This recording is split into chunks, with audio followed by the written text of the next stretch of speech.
प्रिय दोस्तों, मैं आपके समर्थन और प्यार के लिए दिल से आभारी हूँ। आपके एक एक कमेंट, लाइक और शेयर से मुझे नई ऊर्जा मिलती है। अगर आपको मेरे वीडियो पसंद आते हैं और आप मेरे साथ जुड़े रहना चाहते हैं, तो कृपया मेरे YouTube चैनल को सब्सक्राइब करें। आपका एक सब्सक्राइब मेरे लिए बहुत मायने रखता है और मुझे आगे भी आपके लिए और अच्छा कंटेंट बनाने की प्रेरणा देता है। धन्यवाद। श्री कृष्ण के अनुसार जो किस्मत में लिखा है वो हर हाल में मिलेगा। ये विचार हमें सिखाता है कि हमारे जीवन में जो कुछ भी होता है वह हमारे पिछले कर्मों का परिणाम होता है। हमें अपने कर्मों के फल को स्वीकार करना चाहिए और धैर्य रखना चाहिए। श्री कृष्ण का गीता ज्ञान हमें ये समझने में मदद करता है कि हमें अपने जीवन में स्थिर रहना चाहिए और अपने लक्ष्यों की ओर बढ़ने के लिए प्रयास करना चाहिए, लेकिन साथ ही हमें अपने भाग्य को भी स्वीकार करना चाहिए। नियति की अवधारणा। श्री कृष्ण के अनुसार नियति या किस्मत हमारे पिछले कर्मों का परिणाम होती है। हमारे वर्तमान जीवन में जो कुछ भी हो रहा है वह हमारे पिछले जन्मों या इस जन्म के कर्मों का फल है। ये विचार हमें अपने जीवन के प्रति एक नए दृष्टिकोण से देखने के लिए प्रेरित करता है। आइए इस बिंदु को एक प्रेरणादायक कहानी के माध्यम से समझने का प्रयास करें। एक छोटे से गांव में एक गरीब लड़का रहता था जिसका नाम राम था। राम के माता पिता बहुत गरीब थे और वे अपने परिवार का पालन पोषण करने के लिए संघर्ष करते थे। राम को पढ़ने का बहुत शौक था, लेकिन उसके माता पिता उसे स्कूल नहीं भेज सकते थे क्योंकि वे फीस नहीं दे सकते थे। एक दिन एक साधु गांव में आया और उसने राम को देखा। साधु ने राम की आंखों में एक विशेष चमक देखी और उसने राम के माता पिता से कहा, ये लड़का बहुत प्रतिभाशाली है और इसका भविष्य उज्जवल है। साधु ने राम के माता पिता को सलाह दी कि वे राम को पढ़ने के लिए शहर भेजें।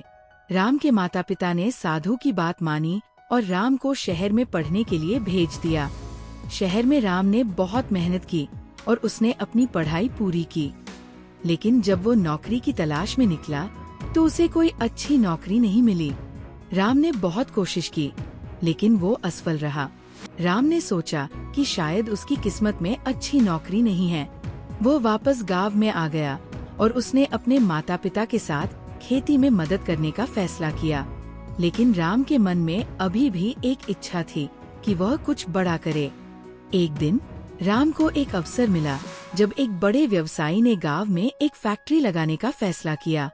राम ने व्यवसायी से मुलाकात की और उसने अपनी योग्यता और अनुभव के बारे में बताया। व्यवसायी राम की बातों से प्रभावित हुआ और उसने राम को अपनी फैक्ट्री में एक महत्वपूर्ण पद पर नौकरी दी। राम ने अपनी नई नौकरी में बहुत अच्छा प्रदर्शन किया और जल्द ही वह व्यवसायी का विश्वास पात्र बन गया। व्यवसायी ने राम को अपनी फैक्ट्री का प्रबंधन सौंप दिया और राम ने फैक्ट्री को बहुत सफल बनाया। राम की कहानी हमें नियति की भूमिका के बारे में सिखाती है। राम की गरीबी और उसके संघर्षों के बावजूद उसकी किस्मत में सफलता लिखी थी। साधु की भविष्यवाणी और राम की मेहनत ने उसे उसके लक्ष्य तक पहुंचाया। इस कहानी से हमें ये सीखने को मिलता है कि हमारे जीवन में जो कुछ भी होता है वह हमारे पिछले कर्मों का परिणाम होता है। हमारी किस्मत हमारे लिए अवसरों के दरवाजे खोलती है, लेकिन हमें उन अवसरों का लाभ उठाने के लिए मेहनत करनी होती है। नियति की अवधारणा हमें अपने जीवन के प्रति एक नए दृष्टिकोण से देखने के लिए प्रेरित करती है। यह हमें सिखाती है कि हमारे जीवन में जो कुछ भी होता है वह हमारे पिछले कर्मों का परिणाम होता है। राम की कहानी हमें ये दिखाती है कि हमारी किस्मत हमारे लिए अवसरों के दरवाजे खोलती है, लेकिन हमें उन अवसरों का लाभ उठाने के लिए मेहनत करनी होती है। इसलिए हमें अपने जीवन में मेहनत करनी चाहिए और अपने लक्ष्यों की ओर बढ़ना चाहिए। हमें अपनी किस्मत पर विश्वास करना चाहिए और ये जानना चाहिए कि हमारे जीवन में जो कुछ भी होता है वह हमारे भले के लिए होता है। जब हम अपनी किस्मत पर विश्वास करते हैं और मेहनत करते हैं तो हम अपने लक्ष्यों को प्राप्त कर सकते हैं और अपने जीवन को सफल बना सकते हैं। जीवन में आगे बढ़ने के लिए सुझाव: मेहनत करें, अपने लक्ष्यों की ओर बढ़ने के लिए मेहनत करें, अपनी क्षमताओं पर विश्वास करें और अपने सपनों को पूरा करने के लिए कड़ी मेहनत करें। अपनी किस्मत पर विश्वास करें। अपनी किस्मत पर विश्वास करें और यह जानना कि आपके जीवन में जो कुछ भी होता है वह आपके भले के लिए होता है। सकारात्मक रहें। जीवन में सकारात्मक रहें और अपने लक्ष्यों की ओर बढ़ने के लिए प्रेरित रहें। निरंतर सीखें, निरंतर सीखें और अपनी क्षमताओं को बढ़ाएं। इससे आपको अपने लक्ष्यों को प्राप्त करने में मदद मिलेगी। धैर्य रखें। जीवन में धैर्य रखें और अपने लक्ष्यों की ओर बढ़ने के लिए समय लें। सफलता रातों रात नहीं मिलती, इसके लिए समय और मेहनत लगती है। इन सुझावों को अपनाकर आप अपने जीवन में आगे बढ़ सकते हैं और अपने लक्ष्यों को प्राप्त कर सकते हैं। अपनी किस्मत पर विश्वास करें और मेहनत करें और आप अपने जीवन को सफल बना सकते हैं। कर्म का सिद्धांत। श्री कृष्ण के अनुसार कर्म का सिद्धांत हमारे जीवन में बहुत महत्वपूर्ण भूमिका निभाता है। गीता में श्री कृष्ण कहते हैं कि हमें अपने कर्तव्यों का पालन करना चाहिए और फल की चिंता नहीं करनी चाहिए। हमारे कर्म ही हमारी किस्मत को आकार देते हैं और हमें अपने लक्ष्यों की ओर बढ़ने के लिए प्रेरित करते हैं। आइए इस बिंदु को एक प्रेरणादायक कहानी के माध्यम से समझने का प्रयास करें। एक छोटे से गांव में एक किसान रहता था जिसका नाम किसान सिंह था। किसान सिंह बहुत मेहनती था और वह अपने खेतों में दिन रात काम करता था। वह अपने परिवार का पालन पोषण करने के लिए खेती करता था और वह अपने कर्तव्यों को बहुत गंभीरता से लेता था। एक दिन एक बड़ा तूफान आया और किसान सिंह के खेतों को बहुत नुकसान पहुंचाया।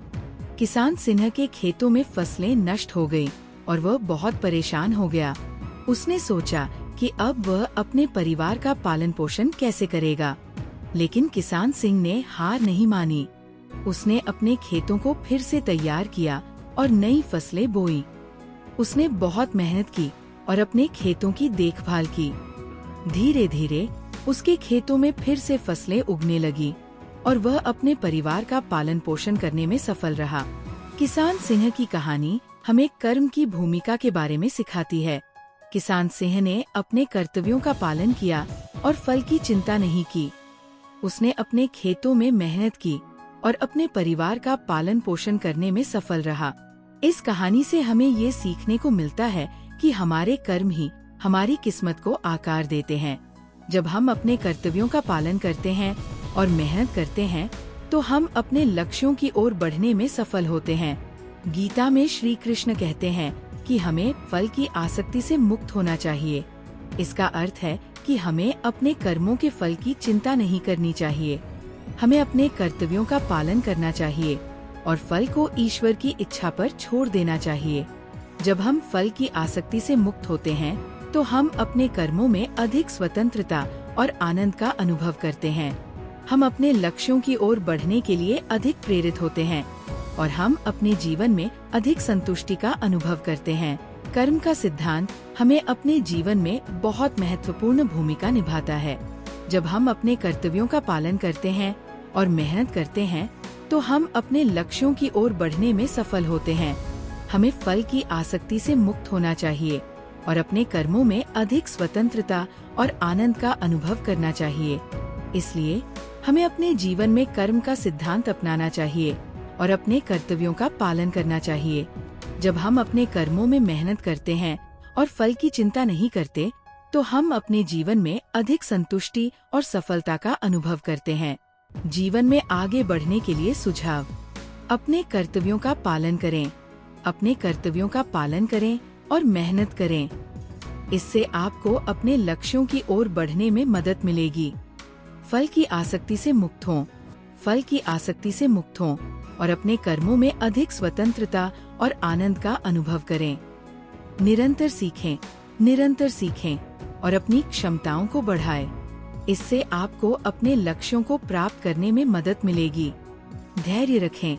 जीवन में धैर्य रखें और अपने लक्ष्यों की ओर बढ़ने के लिए समय लें। सफलता रातों रात नहीं मिलती, इसके लिए समय और मेहनत लगती है। अपने कर्मों में आनंद लें। अपने कर्मों में आनंद लें और अपने जीवन में अधिक संतुष्टि का अनुभव करें। जब आप अपने कर्मों में आनंद लेते हैं तो आप अपने लक्ष्यों की ओर बढ़ने में अधिक प्रेरित होते हैं। इन सुझावों को अपनाकर आप अपने जीवन में आगे बढ़ सकते हैं और अपने लक्ष्यों को प्राप्त कर सकते हैं। अपने कर्मों में मेहनत करें और फल की चिंता न करें, और आप अपने जीवन में अधिक संतुष्टि और सफलता का अनुभव करेंगे। फल की आसक्ति से मुक्ति। श्री कृष्ण के अनुसार फल की आसक्ति से मुक्ति हमारे जीवन में बहुत महत्वपूर्ण भूमिका निभाती है।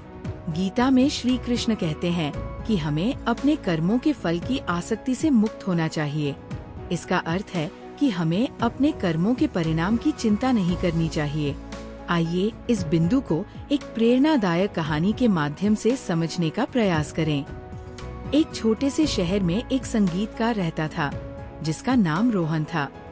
रोहन बहुत प्रतिभाशाली था और वह अपने संगीत के लिए प्रसिद्ध था। वह अपने संगीत के माध्यम से लोगों को आनंद देने का प्रयास करता था। एक दिन रोहन ने एक बड़े संगीत समारोह में प्रदर्शन करने का अवसर प्राप्त किया। वह बहुत उत्साहित था और उसने अपने प्रदर्शन के लिए बहुत मेहनत की। लेकिन जब वह मंच पर गया तो उसने देखा कि उसका प्रदर्शन उतना अच्छा नहीं था जितना उसने सोचा था। रोहन बहुत निराश हुआ और उसने सोचा कि उसका करियर समाप्त हो गया है। लेकिन उसने हार नहीं मानी। उसने अपने प्रदर्शन की समीक्षा की और उसने अपने संगीत को और भी बेहतर बनाने के लिए काम किया।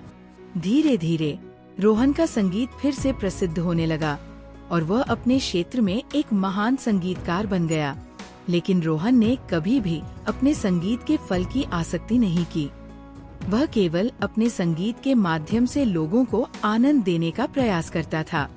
रोहन की कहानी हमें फल की आसक्ति से मुक्ति की भूमिका के बारे में सिखाती है। रोहन ने अपने संगीत के फल की आसक्ति नहीं की और उसने केवल अपने संगीत के माध्यम से लोगों को आनंद देने का प्रयास किया। इससे उसे अपने संगीत में अधिक स्वतंत्रता और आनंद का अनुभव हुआ। इस कहानी से हमें ये सीखने को मिलता है कि जब हम फल की आसक्ति से मुक्त होते हैं तो हम अपने कर्मों में अधिक स्वतंत्रता और आनंद का अनुभव करते हैं। हम अपने लक्ष्यों की ओर बढ़ने के लिए अधिक प्रेरित होते हैं और हम अपने जीवन में अधिक संतुष्टि का अनुभव करते हैं। फल की आसक्ति के परिणाम बहुत नकारात्मक हो सकते हैं। जब हम फल की आसक्ति करते हैं तो हम अपने कर्मों में तनाव और चिंता का अनुभव करते हैं। हम अपने लक्ष्यों की ओर बढ़ने के लिए कम प्रेरित होते हैं और हम अपने जीवन में कम संतुष्टि का अनुभव करते हैं। इसके अलावा फल की आसक्ति हमें अपने वर्तमान क्षण से दूर कर सकती है। जब हम फल की आसक्ति करते हैं तो हम अपने वर्तमान क्षण में नहीं रहते हैं और हम अपने भविष्य के बारे में चिंतित रहते हैं। इससे हम अपने जीवन में अधिक तनाव और चिंता का अनुभव करते हैं। फल की आसक्ति से मुक्ति हमारे जीवन में बहुत महत्वपूर्ण भूमिका निभाती है। जब हम फल की आसक्ति से मुक्त होते हैं तो हम अपने कर्मों में अधिक स्वतंत्रता और आनंद का अनुभव करते हैं।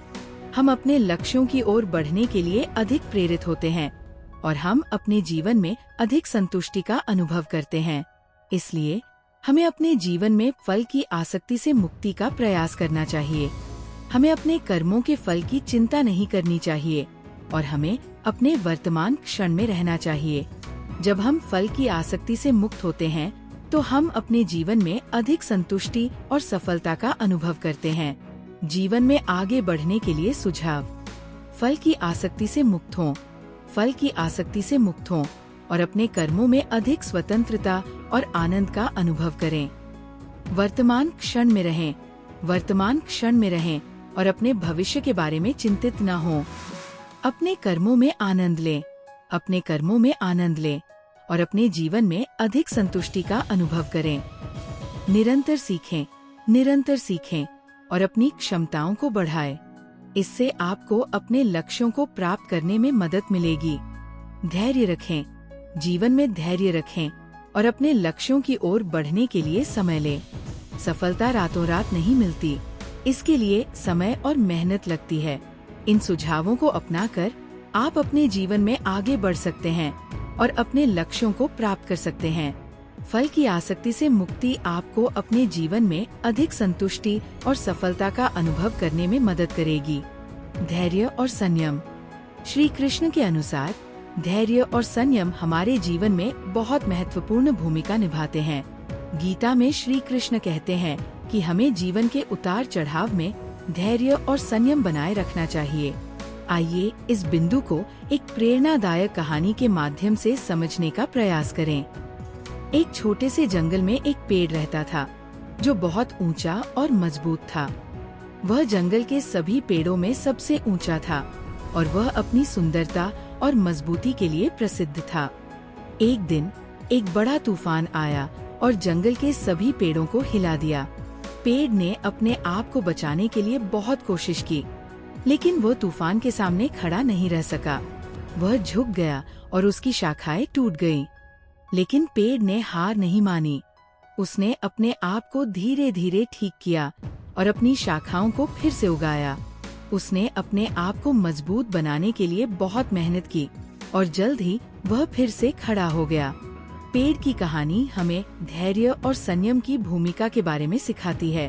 पेड़ ने तूफान के सामने हार नहीं मानी और उसने अपने आप को धीरे धीरे ठीक किया। उसने अपने आप को मजबूत बनाने के लिए बहुत मेहनत की और जल्द ही वह फिर से खड़ा हो गया। इस कहानी से हमें ये सीखने को मिलता है कि धैर्य और संयम हमारे जीवन में बहुत महत्वपूर्ण भूमिका निभाते हैं। जब हम जीवन के उतार चढ़ाव में धैर्य और संयम बनाए रखते हैं, तो हम अपने लक्ष्यों की ओर बढ़ने में सफल होते हैं। धैर्य और संयम के कई लाभ होते हैं। जब हम धैर्य और संयम बनाए रखते हैं, तो हम अपने लक्ष्यों की ओर बढ़ने में अधिक सफल होते हैं। हम अपने जीवन में अधिक संतुष्टि और शांति का अनुभव करते हैं। इसके अलावा धैर्य और संयम हमें जीवन के उतार चढ़ाव में स्थिर रहने में मदद करते हैं। जब हम धैर्य और संयम बनाए रखते हैं, तो हम अपने जीवन में अधिक स्थिरता और संतुलन का अनुभव करते हैं। धैर्य और संयम हमारे जीवन में बहुत महत्वपूर्ण भूमिका निभाते हैं। जब हम जीवन के उतार चढ़ाव में धैर्य और संयम बनाए रखते हैं, तो हम अपने लक्ष्यों की ओर बढ़ने में सफल होते हैं। हम अपने जीवन में अधिक संतुष्टि और शांति का अनुभव करते हैं। इसलिए हमें अपने जीवन में धैर्य और संयम का प्रयास करना चाहिए। हमें जीवन के उतार चढ़ाव में स्थिर रहने का प्रयास करना चाहिए और हमें अपने लक्ष्यों की ओर बढ़ने के लिए धैर्य और संयम बनाए रखना चाहिए।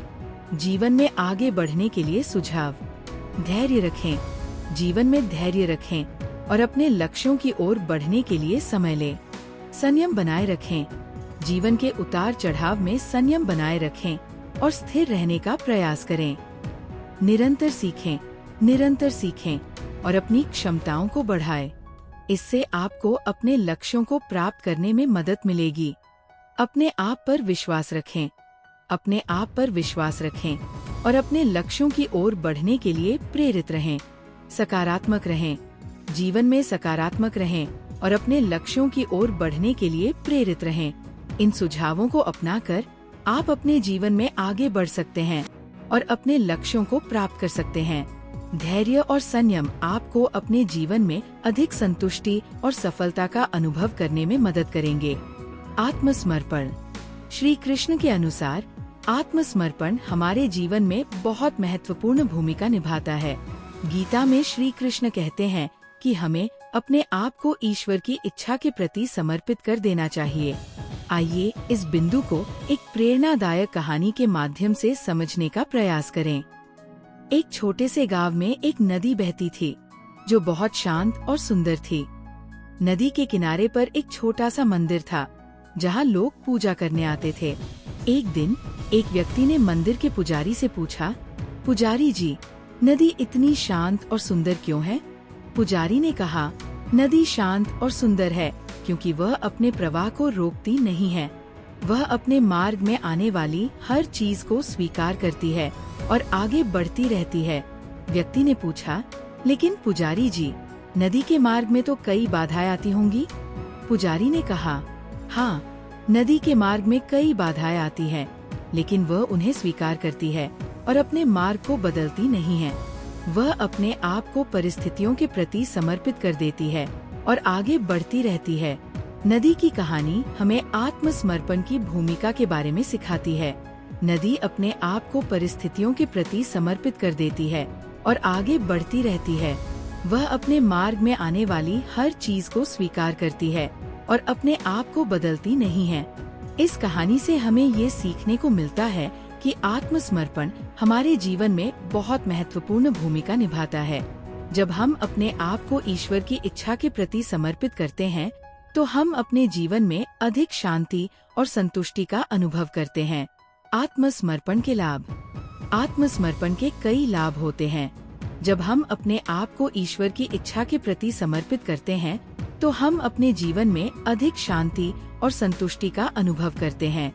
हम अपने जीवन के उतार चढ़ाव में स्थिर रहने में मदद करते हैं और हम अपने लक्ष्यों की ओर बढ़ने में अधिक सफल होते हैं। इसके अलावा आत्मसमर्पण हमें अपने अहंकार को छोड़ने में मदद करता है। जब हम अपने आप को ईश्वर की इच्छा के प्रति समर्पित करते हैं, तो हम अपने अहंकार को छोड़ देते हैं और हम अपने जीवन में अधिक नम्रता और विनम्रता का अनुभव करते हैं। आत्मसमर्पण हमारे जीवन में बहुत महत्वपूर्ण भूमिका निभाता है।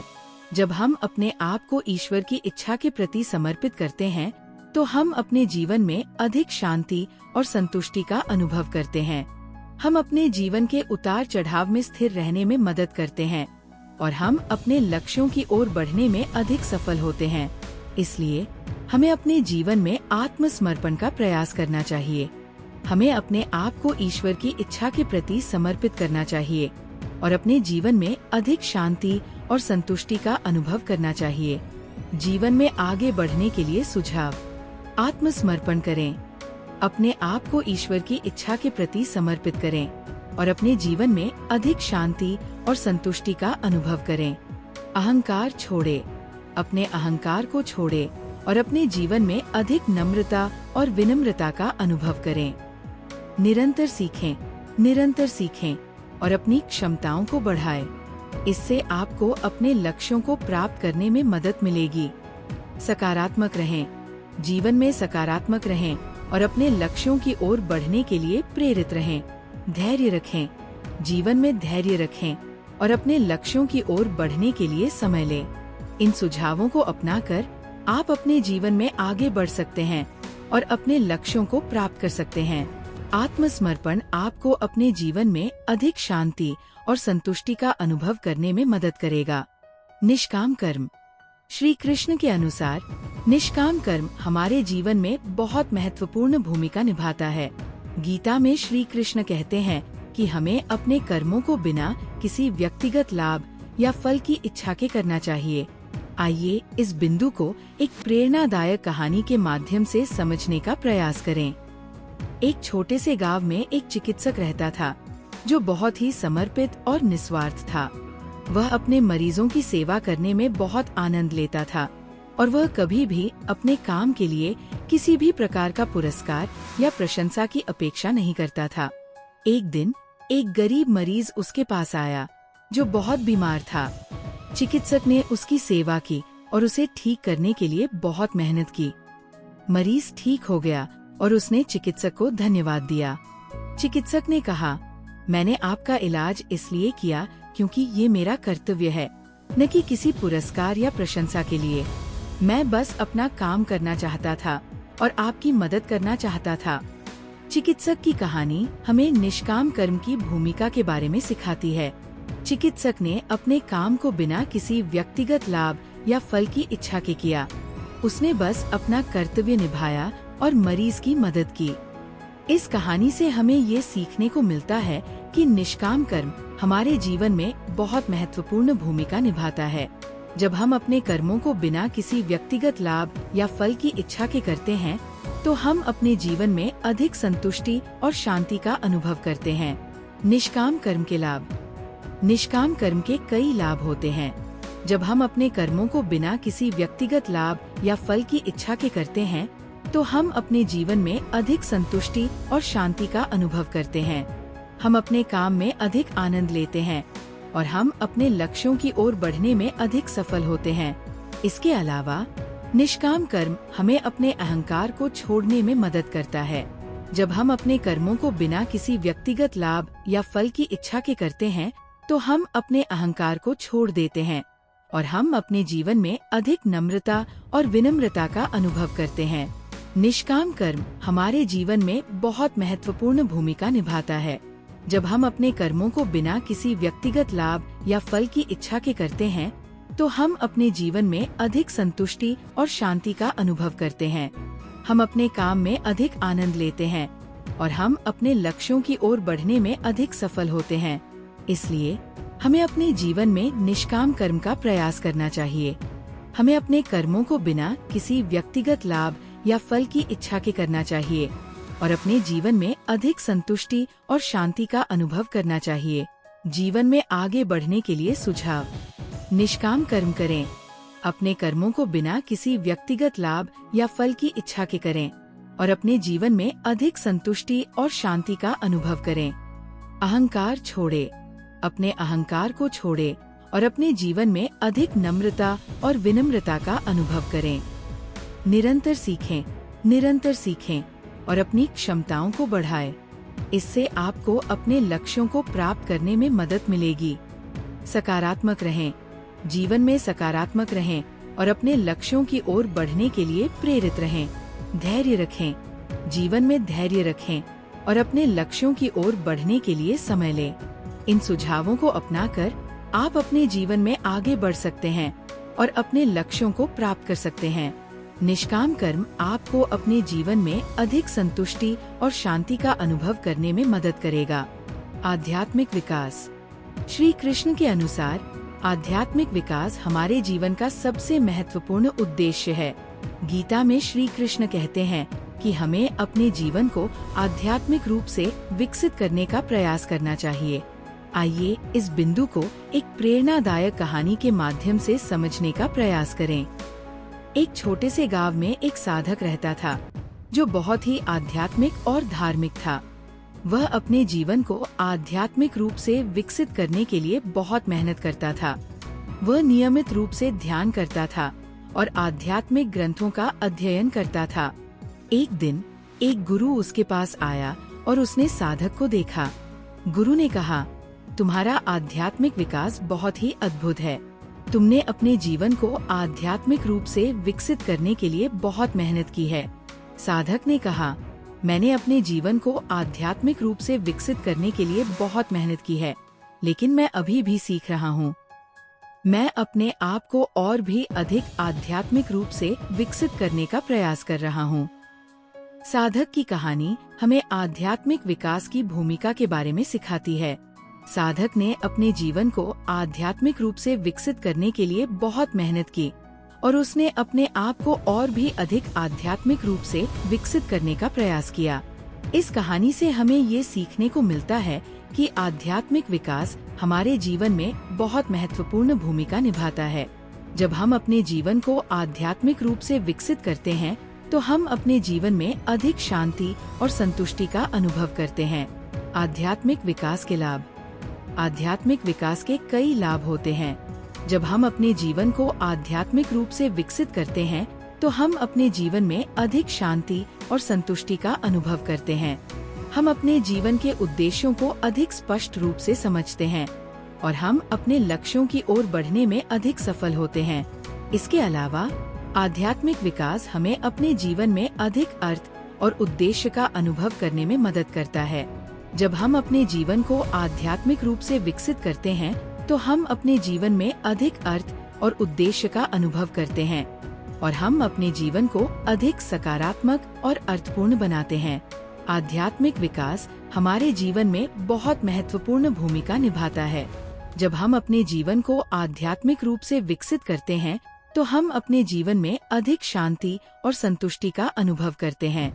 हम अपने जीवन के उद्देश्यों को अधिक स्पष्ट रूप से समझते हैं और हम अपने लक्ष्यों की ओर बढ़ने में अधिक सफल होते हैं। इसलिए हमें अपने जीवन में आध्यात्मिक विकास का प्रयास करना चाहिए। हमें अपने जीवन को आध्यात्मिक रूप से विकसित करने के लिए बहुत मेहनत करनी चाहिए और हमें अपने आप को और भी अधिक आध्यात्मिक रूप से विकसित करने का प्रयास करना चाहिए। जीवन में आगे बढ़ने के लिए सुझाव: ध्यान करें, नियमित रूप से ध्यान करें और अपने जीवन को आध्यात्मिक एकता का अनुभव करें। आध्यात्मिक ग्रंथों का अध्ययन करें। आध्यात्मिक ग्रंथों का अध्ययन करें और अपने जीवन को आध्यात्मिक रूप से विकसित करने के लिए प्रेरित रहें। नियमित रूप से पूजा करें। नियमित रूप से पूजा करें और अपने जीवन को आध्यात्मिक रूप से विकसित करने के लिए प्रयास करें। सकारात्मक रहें। जीवन में सकारात्मक रहें और अपने लक्ष्यों की ओर बढ़ने के लिए प्रेरित रहें। धैर्य रखें। जीवन में धैर्य रखें और अपने लक्ष्यों की ओर बढ़ने के लिए समय लें। इन सुझावों को अपनाकर आप अपने जीवन में आगे बढ़ सकते हैं और अपने लक्ष्यों को प्राप्त कर सकते हैं। आध्यात्मिक विकास आपको अपने जीवन में अधिक शांति और संतुष्टि का अनुभव करने में मदद करेगा। स्वीकृति और संतुष्टि। श्री कृष्ण के अनुसार स्वीकृति और संतुष्टि हमारे जीवन में बहुत महत्वपूर्ण भूमिका निभाते हैं। गीता में श्री कृष्ण कहते हैं कि हमें जीवन में जो कुछ भी मिलता है उसे स्वीकार करना चाहिए और संतुष्ट रहना चाहिए। आइए इस बिंदु को एक प्रेरणादायक कहानी के माध्यम से समझने का प्रयास करें। एक छोटे से गांव में एक किसान रहता था जो बहुत ही मेहनती और ईमानदार था। वह अपने खेत में काम करता था और अपने परिवार का पालन पोषण करता था। एक दिन एक बड़ा तूफान आया और उसके खेत को बहुत नुकसान पहुंचाया। किसान ने अपने खेत को देखा और उसने देखा कि उसकी फसलें नष्ट हो गई थी। लेकिन उसने हार नहीं मानी और उसने कहा, ये ईश्वर की इच्छा है और मैं इसे स्वीकार करता हूँ। मैं अपने खेत को फिर से तैयार करूँगा और नई फसलें उगाऊंगा। किसान ने अपने खेत को फिर से तैयार किया और नई फसलें उगाईं। उसने अपने परिवार के साथ मिलकर काम किया और उन्होंने अपने जीवन को फिर से सामान्य बना लिया। किसान की कहानी हमें स्वीकृति और संतुष्टि की भूमिका के बारे में सिखाती है। किसान ने अपने जीवन में जो कुछ भी हुआ उसे स्वीकार किया और संतुष्ट रहा। उसने अपने खेत को फिर से तैयार किया और नई फसलें उगाईं। इस कहानी से हमें ये सीखने को मिलता है कि स्वीकृति और संतुष्टि हमारे जीवन में बहुत महत्वपूर्ण भूमिका निभाते हैं। जब हम जीवन में जो कुछ भी मिलता है उसे स्वीकार करते हैं और संतुष्ट रहते हैं, तो हम अपने जीवन में अधिक शांति और संतुष्टि का अनुभव करते हैं। स्वीकृति और संतुष्टि के लाभ। स्वीकृति और संतुष्टि के कई लाभ होते हैं।